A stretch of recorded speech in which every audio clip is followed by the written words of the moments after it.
ఒరి అమ్మ మళ్ళీ మళ్ళీ తయారైనగా వీడు మళ్ళీ మాట్లాడుతున్నాడుగా. ఇరాన్ను భూమి మీదనే లేకుండా పేల్చేస్తారట. వాణిజ్య నౌకలను హోర్మూజ్ దాటించేందుకు ప్రాజెక్టు ఫ్రీడమ్ అనే ఒక ఆపరేషన్ని స్టార్ట్ చేసిందట ట్రంప్. అమెరికా ఇరాన్కు ట్రంప్ హెచ్చరిక. ఇరాన్ ఏం చేస్తుంది? పశ్చిమాసియా దేశాలు గల్ఫ్ కంట్రీస్ అయిన యుఏఈ మీద నేను దాడి చేసింది. ఇగో ఇరాన్ దాడులతో ఫుజైరా చమురు కేంద్రంలో మంటలు. యుఏఈపై క్షిపణి డ్రోన్ దాడులు ప్రధాని మోదీ ఖండించారు. ఇలా పౌర మౌలిక సదుపాయాలను లక్ష్యంగా చేసుకోవడం ఏమాత్రం అంగీకారయోగ్యం కాదని పేర్కొన్నారు. హోర్ముజ్ జలసంధిలో భద్రమైన ఎలాంటి అంతరాయం లేని నౌకా రవాణా అత్యంత ఆవశ్యకమని స్పష్టం చేశారు. ప్రాజెక్టు ఫ్రీడమ్ పేరిట హోర్ముజ్ను తెరిచేందుకు అమెరికా ప్రయత్నిస్తున్న నేపథ్యంలో ఇరాన్ ప్రతిచర్యలకు దిగింది.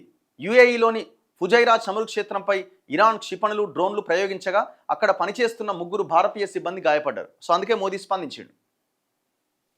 ఇప్పుడు మరి ఎందుకు దాడి చేసిరు అక్కడ వాళ్ళు? ఇరాన్ ఎందుకు దాడి చేసింది? ఈ హోర్ముజ్ జలసంధిలో ఉన్న వందలాది ఆ నౌకలని దాన్ని దాటించే ప్రయత్నంలో భాగంగా ప్రాజెక్టు ఫ్రీడమ్ అనే ఒక ఆపరేషన్ని ట్రంప్ చేపట్టిండు. సో మేము మీ పోర్టుల మీద దిగ్బంధం కొనసాగిస్తూనే ఉంటాం. ఒకవైపున కాల్పుల విరమణ ప్రకటిస్తూనే మీ పోర్టులు ఏవైతే ఉన్నాయో వాటి మీద మా నిఘా కొనసాగుతుంది. మీరు మర్యాదగా హోర్ముజ్ నుంచి నౌకల్ని దాటించండి, వదిలేయండి, మాకు స్వేచ్ఛగా వదిలేయండి అని అమెరికా. మా కండిషన్స్కి ఒప్పుకో, నువ్వు ఫస్ట్ మేము 10 కండిషన్లు ముందు పెట్టినా దానికి ఒప్పుకుంటేనే మేము రెడీ అని ఇరాన్. ఏదైతే అది అయింది. మీరు మా దేశాన్ని పేల్చేసినా ఇంకేమైనా చేసినా ఆత్మ బలిదానం చేయడానికైనా సిద్ధంగా ఉన్నగా నీకు లొంగిపోవడానికి సిద్ధంగా లేమని ఇరాన్ అంటున్నది. సో ఇది ఏమైంది అన్నది అర్థం కాని పరిస్థితి. చాలా భయంకరమైన సిచ్యువేషన్ కనబడుతున్నది. ఇప్పటికైతే కాల్పుల విరమణ ఒప్పందం జరిగినా ఆ హోర్ముజ్ మీద వీళ్ళు ఇంకా మరింత నిఘా పెడుతుండడంతో ఇక వీళ్ళకున్న ఆప్షన్ ఏంది? ఎవరికి? ఇరాన్కి గల్ఫ్ కంట్రీస్ మీద అటాక్ చేయడం స్టార్ట్ చేసింది. పర్షియన్ గల్ఫ్లో చిక్కుకున్న వాణిజ్య నౌకలను తమ యుద్ధ నౌకల రక్షణ మధ్య హోర్ముజ్ జలసంధిని దాటిస్తామని, ఇందుకోసం ప్రాజెక్టు ఫ్రీడమ్ చేపట్టామని అమెరికా అధ్యక్షుడు ట్రంప్ ప్రకటించారు. హోర్ముజ్ జలసంధిలో తమ నౌకలపైన దాడి చేస్తే ఇరాన్ను భూమి మీదే లేకుండా పేల్చేస్తాను అని హెచ్చరించారు. ఎట్టి పరిస్థితుల్లోనూ ఇరాన్ వద్ద అణ్వాయుధాలు ఉండడానికి వీల్లేదు. శ్వేత సౌధంలో జరిగిన ఒక కార్యక్రమంలో ఫాక్స్ న్యూస్కి ఇచ్చిన ఇంటర్వ్యూలో ట్రంప్ ఈ వ్యాఖ్యలు చేశారు. పర్షియన్ గల్ఫ్ నుంచి గల్ఫ్ ఆఫ్ ఒమన్ వరకు అమెరికా మిలిటరీ ఆధిపత్యమే కొనసాగుతుంది.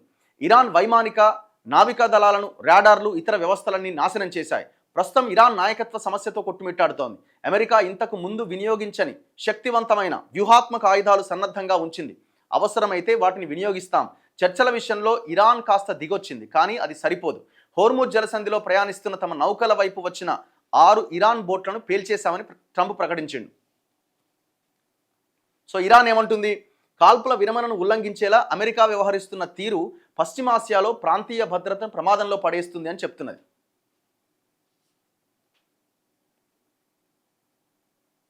ఇగో 6 ఇరాన్ బోట్లు ముంచేశామన్న అమెరికా ప్రకటనను, ట్రంప్ ప్రకటనను ఇరాన్ సైన్యం ఖండించిందట.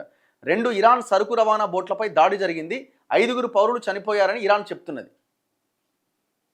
అమెరికా ట్యాంకర్ విమానం అదృశ్యమైందట. అమెరికా సైన్యానికి చెందిన KC-135 స్ట్రాటో ట్యాంకర్ విమానం మంగళవారం పర్షియన్ గల్ఫ్ ప్రాంతంలో అదృశ్యమైంది.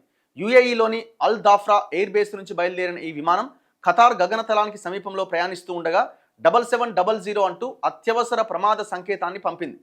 Flight radar 24 website tracking data ప్రకారం గల్లంతవడానికి ముందు ఈ KC-135 విమానం పర్షియన్ గల్ఫ్లోనే పలుమార్లు చక్కర్లు కొట్టింది. ల్యాండ్ అయ్యేందుకు ఖతార్ వైపుగా మళ్ళింది. కాసేపటికే రాడార్ల నుంచి అదృశ్యమైంది. యుఏఈ వైపుగా ఇరాన్ ప్రయోగించిన క్షిపణులు, డ్రోన్లలో ఏదైనా తగిలిందా, మరేదైనా సాంకేతిక కారణంతో కూలిపోయిందా అన్న దానిపైన స్పష్టత రాలే. అమెరికా యుద్ధ విమానాలకు గాల్లోనే ఇంధనాన్ని నింపేందుకు అత్యవసర పరిస్థితుల్లో రవాణా కోసం బోయింగ్ KC-135 విమానాలు ఉపయోగిస్తారట. సో ఇట్లా యుద్ధం ఇంకా మిగిలే ఉంది అన్నట్టుగా ఈ వ్యవహారం నడుస్తున్నది. ఏమైందన్నది తెలియదు.